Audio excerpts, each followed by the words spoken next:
हमारे देश के मशहूर इनोवेटर्स, एजुकेटर्स और एनवायरमेंटलिस्ट्स में से एक सोनम वांगचुक बीते 17 दिनों से दिल्ली के जंतर मंतर में भूख हड़ताल पर बैठे हैं। पिछले 2 दिनों में उनकी हालत बद से बदतर हो चुकी है। डॉक्टर्स का कहना है कि इतने दिन खाना ना खाने से उनका जो शरीर है एक डेंजरस फेज में चला गया है। उनका वजन 8 किलो से भी ज्यादा कम हो चुका है। ब्लड शुगर, ब्लड प्रेशर सब कुछ नॉर्मल से नीचे जा चुका है। लेकिन 59 साल के ये गांधीवादी आज भी लड़े जा रहे हैं इस आशा में कि गोडसे राज में कोई तो उनकी और करोड़ों युवाओं की गुहार सुन लेगा। लेकिन क्यों कर रहे हैं सोनम वांगचुक ये सब? कौन सुनने वाला है उनकी बात? किसे फर्क पड़ता है कि वो जिए या मरे? जब कॉकरोच जनता पार्टी इंटरनेट पर एक वायरल सेंसेशन बनती है और अभिजीत दीप जंतर मंतर में प्रदर्शन करने का फैसला करते हैं, तो उनका समर्थन देने वालों में से प्रमुख नाम जो सामने आता है वो सोनम वांगचुक का है। लद्दाख को सुधारने का काम वो दशकों से करते आए हैं। देश और दुनिया को उनके बारे में तब पता चलता है जब 3 इडियट्स में फुनसुक वांगडू का किरदार उन पर आधारित किया जाता है।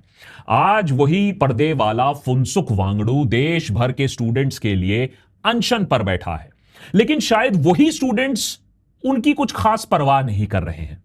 पहले नीट, फिर यूजीसी नेट का पेपर लीक होता है, फिर सीबीएसई क्लास 12 के पेपर चेक होने में भारी गड़बड़ी सामने आती है। 7 सालों में 60 से ज्यादा पेपर लीक्स, कम से कम जिसके बारे में हमें पता है। देश के भविष्य को नीलाम सा किया जा रहा था। यहीं पे सोनम वांगचुक जैसे पब्लिक स्पिरिटेड लोगों की एंट्री होती है। ना कोई राजनीतिक पार्टी से जुड़े हैं, ना अपना कोई पॉलिटिकल एम्बिशन है। वो तो बस इस सिस्टम से अकाउंटेबिलिटी चाहते हैं, जवाबदेही चाहते हैं। एक ऐसे मंत्री का इस्तीफा जिन्होंने लाखों जिंदगियों के साथ खिलवाड़ किया है, इस पर तो कोई डिबेट भी नहीं है। लेकिन वो इस सिस्टम को बदलने के लिए अपनी जान की बाजी लगाने के लिए तैयार हैं। इस बात को युवा नहीं समझता है और यह काम युवा के लिए हो रहा है ताकि आने वाली जनरेशन का कल बेहतर हो सके, ताकि सरकार यूथ की आवाज को इग्नोर ना कर सके। लेकिन क्या उन्हें इस बात की गलतफहमी हो गई है कि देश का जो युवा है उनके साथ है इस मुहिम में, उनके साथ खड़ा है इस स्ट्रगल में? मैं बिल्कुल कोई गांधी नहीं हूं, यह कहना चाहता था। न कोई हीरो हूं, मैं आम नागरिक हूं जिसने शायद यही फर्क हो कि अपने जिम्मेदारियों से मुंह नहीं मोड़ा। यही मैं चाहता हूं आप लोगों से भी। किसी और में हीरो न ढूंढिए, खुद अपने हीरो बनिए और अपनी जिम्मेदारियां निभाइए। सोनम वांगचुक ने लद्दाख में शिक्षा, पानी की समस्या हल करने के लिए बहुत काम किया है। यह एस्टैब्लिश्ड रिकॉर्ड है। यहां तक कि इस लद्दाखी मैकेनिकल इंजीनियर ने इंडियन आर्मी के लिए हाई ऑल्टीट्यूड टेंट्स भी डिजाइन किए थे, जिससे वो चीन से हमारे देश को सुरक्षित रख पाए।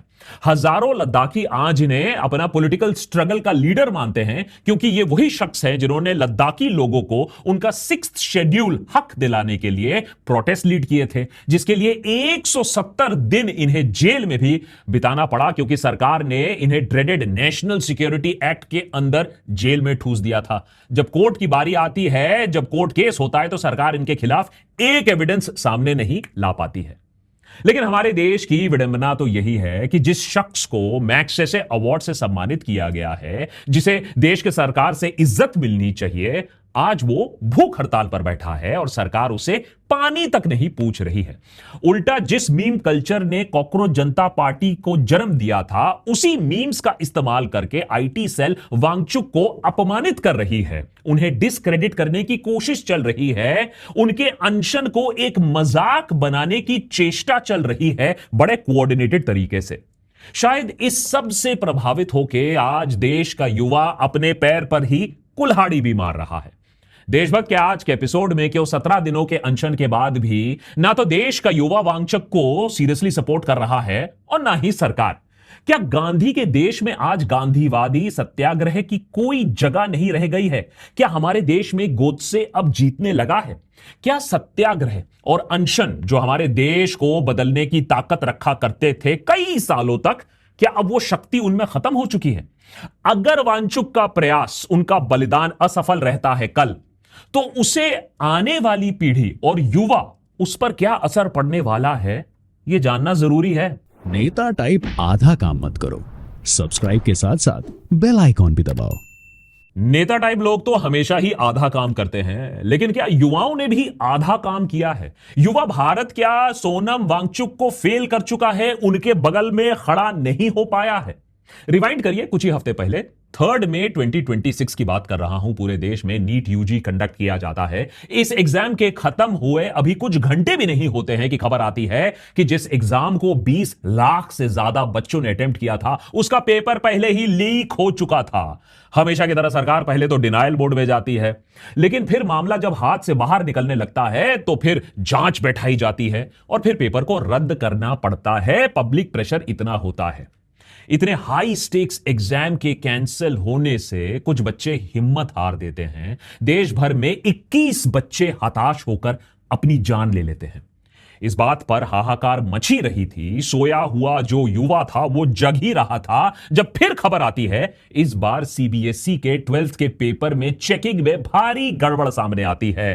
किसी बच्चे का रिजल्ट किसी और को थमा दिया जाता है, किसी कॉपी को पूरी तरीके से चेक ही नहीं किया जाता है। जब बच्चों ने सोशल मीडिया पर इस बात को उठाया, इस बात को उछाला, तो सरकार, जो सरकारी मीडिया है, उनके दिग्गज जो हैं, इन बच्चों को पाकिस्तानी बोलकर जलील करने लगे। फिर भी बात हद से जब आगे बढ़ गई तो कॉपीज रीचेक करने का ऑप्शन दिया गया और सिस्टम में भारी सिस्टमैटिक गड़बड़ी सामने आई। अब यह माहौल गर्म ही हो रहा था कि हमारे देश के चीफ जस्टिस कुछ एक्टिविस्ट्स और अनएम्प्लॉयड यूथ के एक केस की हियरिंग के बीच में उन्हें कॉकरोच बुला देते हैं। हालांकि चीफ जस्टिस ने अपनी सफाई में कहा कि वो स्टूडेंट्स का या यूथ का अपमान नहीं कर रहे थे, वो एक केस के बारे में बात कर रहे थे। लेकिन मानो बारूद में चिंगारी लग जाती है। आक्रोशित युवा कॉकरोच को अपने प्रोटेस्ट का सिंबल बना देता है और कॉकरोच जनता पार्टी का जन्म होता है। एक हफ्ते के अंदर अंदर इस पार्टी का इंस्टाग्राम अकाउंट पर 2 करोड़ से ज्यादा फॉलोअर्स जमा हो जाते हैं। युवा आक्रोश साफ दिखने लगता है। इस बीच कॉकरोच जनता पार्टी के फाउंडर अभिजीत दिपके भारत आते हैं, जंतर मंतर में प्रोटेस्ट का आह्वान करते हैं। सोनम वांगचुक इस आंदोलन को अपना समर्थन देते हैं, ये जानते हुए भी कि सरकार पहले भी उन्हें फर्जी आरोप के चलते अंदर कर चुकी है, आगे भी एनएसए लगा सकती है। कॉकरोच जनता पार्टी के मेन डिमांड्स में से एक एजुकेशन मिनिस्टर धर्मेंद्र प्रधान का इस्तीफा। लेकिन कॉकरोच जनता पार्टी को शायद अंदाजा नहीं था कि बीजेपी सरकार में मंत्री गलती नहीं मानता है, इस्तीफा नहीं देता है। ये नया भारत। नए इसमें मंत्रियों के त्यागपत्र नहीं होते हैं भैया, वो यूपीए गवर्नमेंट नहीं है, एनडीए गवर्नमेंट। लेकिन कॉकरोच जनता पार्टी अपने मांगों पर डटी रहती है। इस प्रोटेस्ट को एक लेवल और ऊपर ले जाने का जिम्मा उठाते हैं सोनम वांगचुक, जब 28 जून को वो धर्मेंद्र प्रधान के इस्तीफे की मांग को लेकर भूख हड़ताल पर बैठ जाते हैं। 28 जून से लेकर आज तक इस अनशन को 17 दिन बीत चुके हैं, लेकिन इस एपिसोड को रिकॉर्ड करते वक्त ऐसा कोई चमत्कार नहीं हुआ है जहां धर्मेंद्र प्रधान को सडनली मॉरल रिस्पॉन्सिबिलिटी याद आ जाती है और वो अपना इस्तीफा दे देते हैं। दुख की बात है कि सरकार में कोई उनसे बातचीत करने की पहल तक नहीं कर रहा है कि आइए चलिए बात तो कर लेते हैं। ऐसा लग रहा है कि मानो मोदी सरकार इन प्रोटेस्ट को भी Shaheen Bagh, farmer protest, wrestlers protest की तरह अनदेखा करना चाहती है कि ये तो प्रोटेस्ट है ही नहीं कहीं। सरकार के इस रवैये पर हम लगभग अपने हर वीडियो में बात करते आए हैं, लेकिन अब समय आ गया है कि हम लोगों के, युवाओं के रवैये पर भी बात करें, क्योंकि सरकार मैं मानता हूं काम करती है जब पब्लिक प्रेशर बनता है। सवाल आज मैं आपसे यह पूछना चाहता हूं कि क्या वो पब्लिक प्रेशर है, क्या वो यूथ प्रेशर है? अरे सड़कों की बात तो आप छोड़ो, digital media, drawing room, conversation में क्या वो प्रेशर आप देख पा रहे हो? आपको नायक मूवी का यह डायलॉग शायद याद होगा, अगर नहीं तो याद दिला देता हूं। इसको देखो, क्या पड़ी है इससे किसी की? हाँ, क्या संबंध है इसका तुम्हारा? सुबह 5 बजे से बैठा है यहां तुम्हारे इंतजार में। यहां एक अपाहिज नौजवान अनिल कपूर, वही एक दिन वाले सीएम शिवाजी राव को फूलों का माला पहनाकर कहते हैं, ये देश मेरे तरह लंगड़ा हो चुका है, आप इसे एक बार फिर से उठाकर चला दीजिए। बस सिर्फ एक लाइन शिवाजी राव को पॉलिटिक्स में आने के लिए राजी कर देता है। मैं यहां फिल्मी बनने की कोशिश नहीं कर रहा हूं, लेकिन सोनम वांगचुक भी आज देश के युवा से कुछ ऐसी ही उम्मीद लगाकर ही अनशन पर बैठे होंगे। उन्हें कोई जरूरत नहीं थी लद्दाख से हजारों किलोमीटर दूर आकर दिल्ली की गर्मी, दिल्ली की उमस, दिल्ली के गंदगी में अपनी जान की बाजी लगाने के लिए। उनका करियर तो 16 साल पहले ही इतना सक्सेसफुल हो चुका था कि खुद आमिर खान उनका किरदार निभा रहे हैं। लेकिन उन्हें लगा कि अगर वो खुद एग्जाम्पल बनकर लीड करेंगे तो शायद देश का युवा उनके साथ खड़ा हो जाएगा। इस अपाहिज हो चुके सिस्टम को सब मिलकर फिर एक बार चलाने की कोशिश करेंगे। लेकिन अभी तक उनके अनशन को जितना ट्रैक्शन मिला है, मैं ऑफलाइन की बात नहीं कर रहा हूं, मैं ऑनलाइन की भी बात कर रहा हूं, उन्हें जितना भी ट्रैक्शन मिला है या नहीं मिला है, उसको देखकर तो यही लगता है कि देश के एजुकेशन सिस्टम को लेकर किसी को उतनी पड़ी हुई नहीं है। कॉकरोच जनता पार्टी के इंस्टाग्राम में करीबन 22 मिलियन फॉलोअर्स हैं, लेकिन आज सोशल मीडिया पर इस प्रोटेस्ट को लेकर हमदर्दी आपको कम दिखेगा, मजाक ज्यादा दिखेगा। खुद सोनम वांगचुक के फोटो के साथ अभद्र मीम्स आपके जो देश के युवा हैं, कम से कम एक तबका जो है युवा का, वो उसे शेयर कर रहा है भारी तौर पर, जैसे सोनम वांगचुक मानो कोई अपनी लड़ाई लड़ रहे हो। इन मीम्स के जरिए उनके अनशन को ट्रिविलाइज करने की कोशिश हो रही है, मूवमेंट को डिस्क्रेडिट करने की कोशिश हो रही है। आईटी सेल उस सोशल मीडिया का उपयोग कर रहा है, कॉकरोच जनता पार्टी के खिलाफ उन्हीं मीम्स का इस्तेमाल कर रहा है जिन मीम्स से कॉकरोच जनता पार्टी पहले ही लोकप्रिय बनी थी। एग्जाम्पल्स तो बहुत हैं, लेकिन इस नमूने का देखो, क्रिएटिविटी की दुकान है कि वांगचुक को फूड व्लॉगर हो जाना चाहिए, मजाक उड़ रहा है अनशन का, या फिर कोई विद्या की कसम ही खाना खिला दो, जैसे वो भीख मांग रहे हैं खाना खाने के लिए, कि जैसे वो खुद ही अनशन पर नहीं बैठे हैं, भीख मांग रहे हैं। या फिर कोई कह रहा है कि डोनेट कर दो कुछ पैसे, या कह रहे हैं सोनम वांगचुक की रिजाइन कर दो, बहुत भूख लगी है, रिजाइन कर दो प्रधानमंत्री। दुख की बात यह नहीं है कि ऐसे मीम्स बनाए जा रहे हैं। ये वाला मीम अगर आप ध्यान से देखोगे तो 20,000 लाइक्स हैं और 22,000 रीट्वीट्स मिले हुए हैं। हैंडल का नाम अनएम्प्लॉयड हूं। तो देश का जो अनएम्प्लॉयड युवा है, दिमाग भी खाली है, फ्यूचर उसे दिख नहीं रहा है, वो ही ये मीम सर्कुलेट कर रहा है। और मैं मानता हूं कि भैया मीम्स हो सकता है कोई मीम फैक्ट्री बना रहा हो, मीम्स जिस भी मंशा से बनाई गई हो, लेकिन सवाल तो यही उठता है कि हजारों लाखों युवा ऐसे हैं जो इन मीम्स को देख रहे हैं, शेयर कर रहे हैं, फिरकी ले रहे हैं। क्या इनका भविष्य इतना अच्छा हो चुका है, सुनहरा हो चुका है, ये फिक्स हो चुका है, इनके अच्छे दिन आ चुके हैं, या इन्हें अपना भविष्य दिख ही नहीं रहा है? हो सकता है कल इन्हीं में से कुछ ऐसे युवा होंगे जो एक पेपर देने के लिए ट्रेन और बसों में भर भर कर, ठुस ठुस कर जाएंगे सैकड़ों किलोमीटर दूर, झरझर होते हुए कोई सरकारी स्कूल बिल्डिंग में अपना एग्जाम देंगे, फिर पेपर लीक होने की खबर आएगी और ये अपने आप को सड़कों पर पाएंगे, पुलिस की लाठियां खाएंगे। देशभक्त पर हमारे पास हजारों मैसेजेस आते हैं हर महीने कि भाई हमारी भी आवाज उठा दीजिए, हमारा पेपर लीक हो गया है, भर्ती घोटाला हो गया है, फीस के नाम पर फिरौती यहां चल रही है। लेकिन आज जब सच में कोई पूरे सिस्टम को अंदर से फिक्स करने की कोशिश कर रहा है, सरकार से अकाउंटेबिलिटी डिमांड कर रहा है, तो देश का युवा जिसके लिए सब हो रहा है वही क्लास से एब्सेंट हो गया है, 9-2-11 हो गया है। सवाल यह है कि ऐसा क्यों? हम किस चीज का इंतजार कर रहे हैं कि देश में और पेपर लीक्स हो जाएं, या फिर इतिहास और साइंस का और चीरहरण हमें देखने को मिले, या फिर 20-30 और बच्चे आत्महत्या कर ले? क्या हम इसका इंतजार कर रहे हैं? और जो लोग इस दुनिया से ऑलरेडी जा चुके हैं, क्या उनके परिवारजन आज वांगचुक के साथ खड़े हैं? क्योंकि जहां तक मुझे मालूम है वांगचुक अपने बच्चों के लिए तो ये लड़ाई नहीं लड़ रहे हैं। और कहां है वो लोग जिन्होंने वांगचुक को बड़े पर्दे पर दर्शाया था और खरबों रुपए कमाए थे? कहां है 3 इडियट्स के डायरेक्टर राजकुमार हिरानी और प्रोड्यूसर विद्दू विनोद चोपड़ा? क्या रैंचो आमिर खान को शादियों से फुर्सत मिल गई है कि एक ट्वीट ही कर दे? मैं जंतर मंतर जाने की बात यहां नहीं कर रहा हूं, किसी मिनट पर नहीं कर रहा हूं, मैं बस साथ देने की बात कर रहा हूं, आवाज उठाने की बात कर रहा हूं। जैसे कि चतुर ने किया, मूवी में नेगेटिव रोल एक इंसान ने निभाया, असलियत में हीरो चतुर निकला। I don't want Phuntsuk Wangru to die. I've met this guy. He's a pretty interesting character. He has done some incredible stuff in his life, and he seems pretty humble. Right now, he is on a very long hunger strike. Whether you agree with him or not, I don't really want this guy to die. वैसे बॉलीवुड से कुछ बोलने की आशा तो हम बहुत पहले छोड़ चुके हैं। आज तो आलम यह है कि देश के सबसे बड़े कंटेंट क्रिएटर्स भी अपना पिछवाड़ा बचाकर चलते हैं। मिलिए सौरभ जोशी से, अगर आप नहीं जानते हो ये कौन है, देश के सबसे प्रसिद्ध, सबसे पॉपुलर व्लॉगर हैं। इनके मुंह से गलती से E20 का सच बाहर आ जाता है कि भैया इससे उनकी मर्सिडीज की माइलेज कम हो गई। अब 24 घंटे के अंदर अंदर सॉरी सॉरी बोलकर क्लैरिफिकेशन दे रहे हैं, यू टर्न दे रहे हैं, माफी वीर बन चुके हैं। सही बात है भैया, महीने में करोड़ों करोड़ों रुपए छाप रहे हैं, इनकी ऑडियंस इनसे कुछ सच एक्सपेक्ट भी नहीं करती है, तो ये अपने आप को रिस्क में क्यों डाले? लेकिन देश का युवा, अबे उसका क्या? आज उन्हें सिर्फ क्या अपने पेपर से मतलब है? जब तक उनका स्पेसिफिक एग्जाम का पेपर लीक नहीं होता है तब तक क्या सब चंगा सी है उनके लिए? या फिर आप ऐसे पेरेंट हो कि जब तक आपका बच्चा सिस्टम का शिकार नहीं होता है तब तक आपको बोलने की कोई जरूरत नहीं?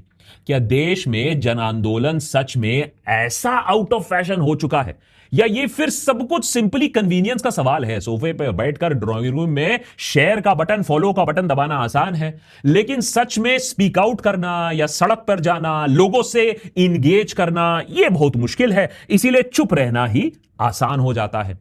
या फिर देश का युवा सिस्टम के आगे खुद को, अपने आप को इतना असहाय महसूस करने लगा है, इतना हेल्पलेस बन चुका है कि उसने उम्मीद ही छोड़ दी है। वो जानता है कि भैया वो शेयर कर ले, रीट्वीट कर ले, बोल ले, झगड़ ले, रास्ते पर चले जाए, जंतर मंतर पर चले जाए, सोनम वांगचुक जिंदा रहे मरे, सिस्टम को घंटा फर्क नहीं पड़ता है, सरकार को घंटा फर्क नहीं पड़ता है, कुछ नहीं बदलने वाला है।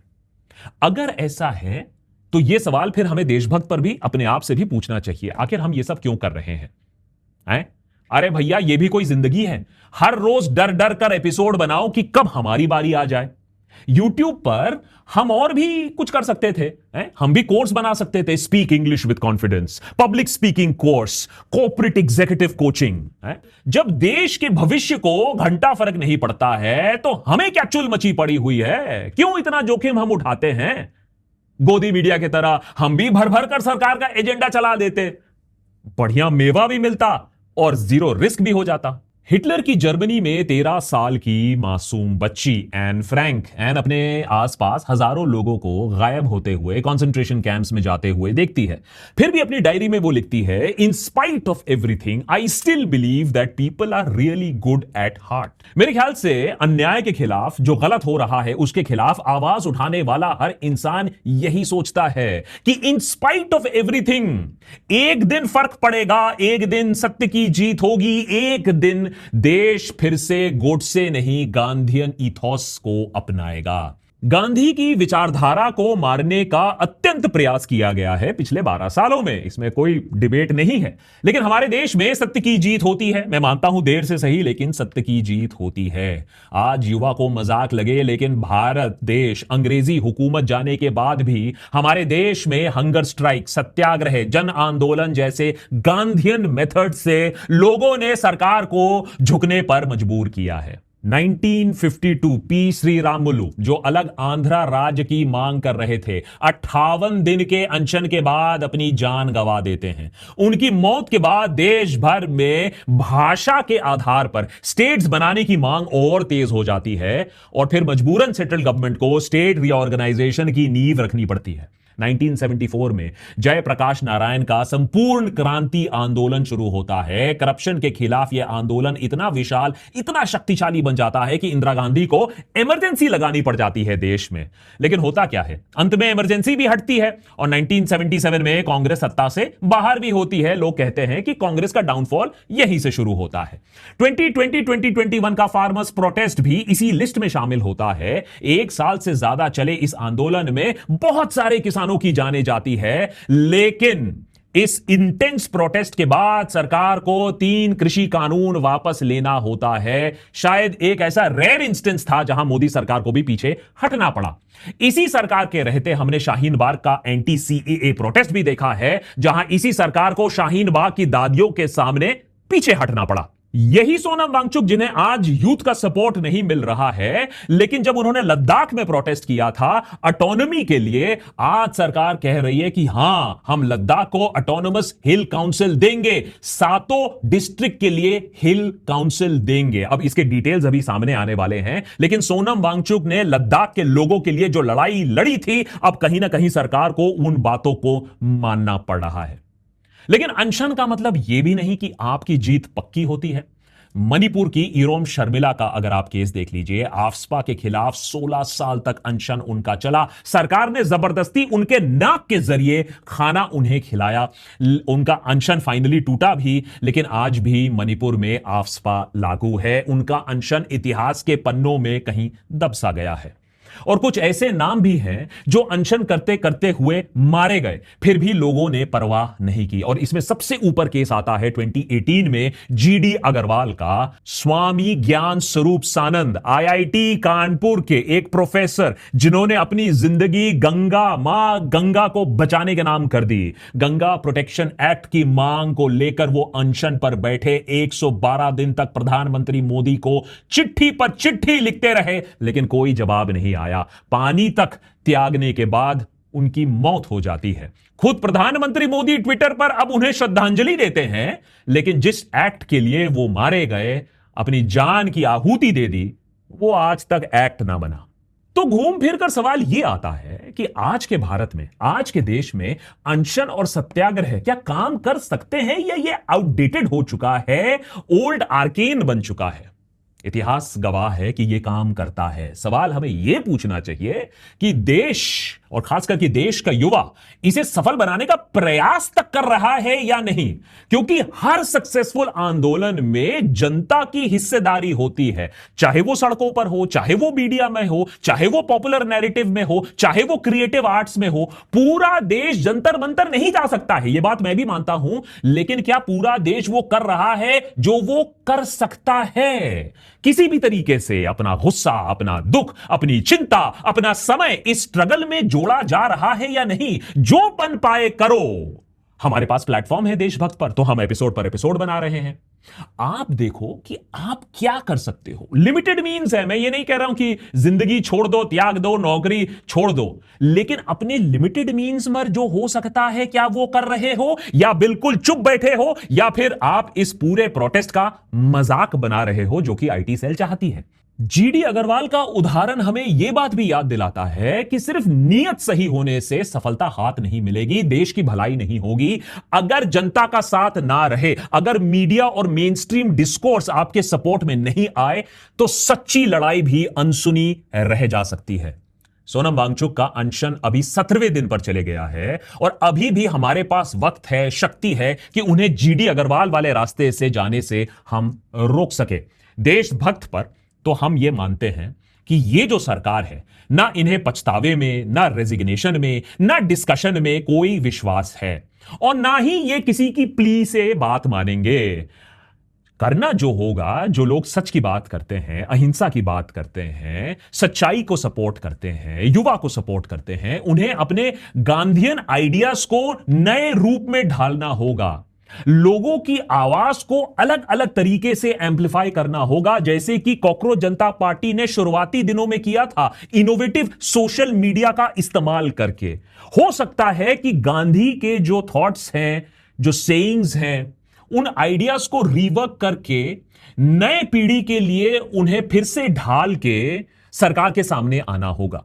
लेकिन यह सब करने के बाद भी, री इन्वेंशन करने के बाद भी, जब तक युवा भारी मात्रा में जगेगा नहीं, बोलेगा नहीं, तब तक कुछ नहीं होने वाला है। मैं तो यही आशा करता हूं कि हमारे देश में फ्रस्ट्रेशन लेवल्स नेपाल और बांग्लादेश जैसे ना पहुंच जाए। उससे पहले ही सरकार अपना ईगो भुलाकर, अपना प्राइड भुलाकर अपनी गलतियां मान ले और देखे कि कैसे हमारा देश पीछे जा रहा है, फिसल रहा है, कैसे युवा दुखी है, डिसइल्यूजन्ड है।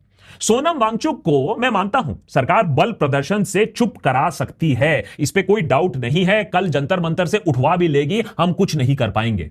लेकिन देश की युवा है, उसका जो भविष्य है वो बल प्रदर्शन से नहीं बदलेगा। ठंडे दिमाग से काम करना होगा, डिस्कशन के साथ काम करना होगा, एकजुट और यूनिटी दिखाकर काम करना होगा, जो कि अभी मुझे होता हुआ नहीं दिख रहा है।